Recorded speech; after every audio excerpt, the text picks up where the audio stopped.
चलो माशाल्लाह, लाइन में चलो, सलाम करो, मुसाफा करो और आगे बढ़ो।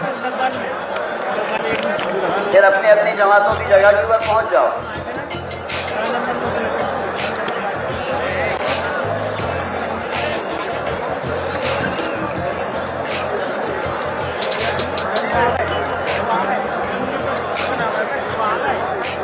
माशाल्लाह, आ जाओ, सुकून से आओ।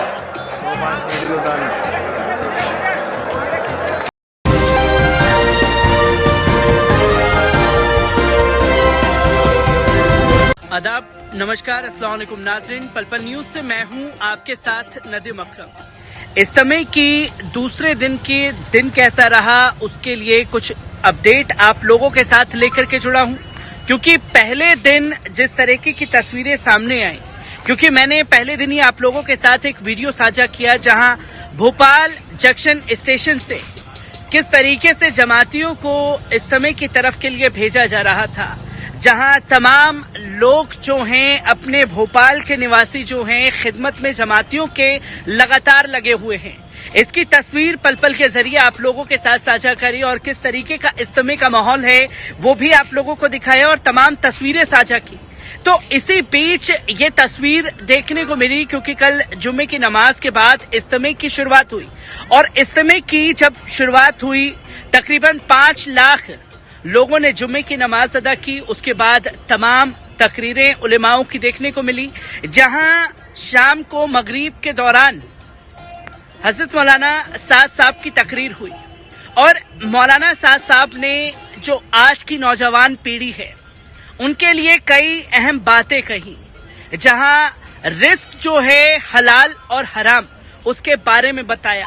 अपने पड़ोसियों के साथ आपका कैसा व्यवहार होना चाहिए उसके बारे में उन्होंने बताया।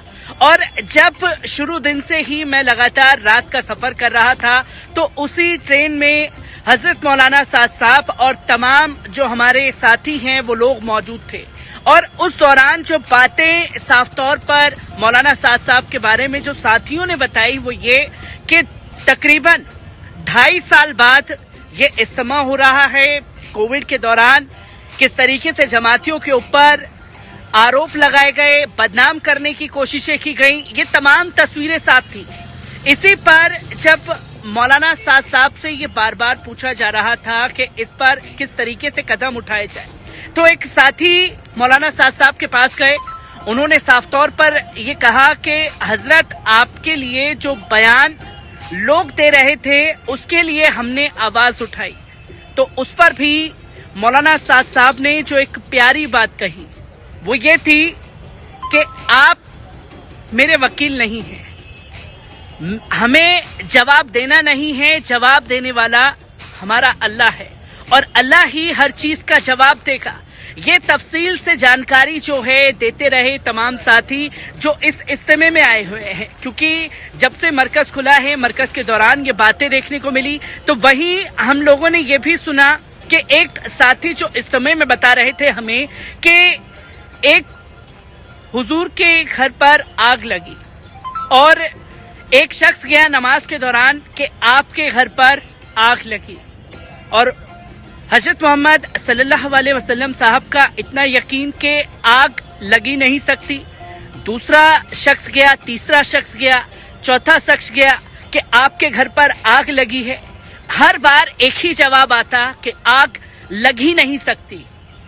एक 5वां शख्स जब गया उसने कहा साफ तौर पर कि हुजूर आपके घर पर आग पहुंचने से पहले ही बुझ गई। तो उस पर यह जवाब दिया गया कि मुझे पता था और मुझे मेरे खुदा पर यकीन था कि वो मेरे घर पर आग नहीं लगने देगा। जो यकीन है वो यकीन अपना बना रहना चाहिए और जो आज के दौर में यकीन खोता जा रहा है उस पर बात करना जरूरी है। ये तमाम तस्वीरें जो हैं लोगों के सामने आ रही हैं और किस तरीके से ईंट खेड़ी में इंतजाम किया गया आज के दिन, जो कि शनिवार का वक्त गुजर गया, कल रविवार को और सोमवार के दिन जो है संख्या में लोग आएंगे, क्योंकि आखिरी दिन सोमवार को जब दुआ होगी तो दुआ में देश भर से तमाम लोगों के आने की उम्मीद है। इसी बीच आपको बता दूं कि मध्य प्रदेश की राजधानी भोपाल के ईंट खेड़ी में इज्तिमा का दूसरा दिन था।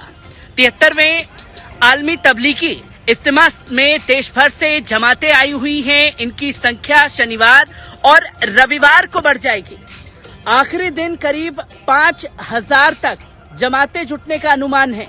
मंच से धर्मगुरु तकरीरें कर अच्छी सीख दे रहे हैं। इज्तिमा में ऐसे कई धर्मलांबी आए हैं जो कई इज्तिमा में शामिल हो चुके हैं, कई पहली बार आए हैं। इज्तिमा के लिए ईंट खेड़ी में मिनी शहर बसा दिया गया है। 4 दिन में 10 लाख लोगों से ज्यादा लोगों के जुटने का अंदाजा लगाया जा रहा है। इज्तिमा में राजस्थान से चिरागुद्दीन साहब के बयान के साथ शुरू हुआ। ईंट खेड़ी धोसीपुर में लाखों जमातियों के मजमे को खिताब करते हुए मौलाना ने फरमाया कि अल्लाह ने हमें किसी न किसी के काम के लिए पहुंचाया है, उस काम से हम भटक गए हैं। उन्होंने हदीस और कुरान की रोशनी में नसीहत की, अल्लाह के हुक्म और हजरत मोहम्मद सल्लल्लाहु अलैहि वसल्लम साहब के बारे में बताया। मरकज से आए मौलवी शाह साहब कंधालवी ने मगरिब की नमाज के बाद बयान किया। मौलवी यूसुफ साहब ने मुख्तसर बात की। शनिवार को भी धर्मगुरु तकरीरें लगातार जारी रख रहे हैं। इज्तिमा में शामिल होने आए जमातियों के लिए 300 एकड़ में बड़े पंडाल बनाए गए हैं। यूं कहें कि एक मिनी शहर बसाया गया है। 17 किलोमीटर लंबी पाइपलाइन, 4500 टॉयलेट और 17000 लोगों के एक साथ वजू करने की व्यवस्था की गई है। 73वां इज्तिमा 2 साल बाद हो रहा है। कोरोना के चलते इज्तिमा का आयोजन नहीं हो सका था।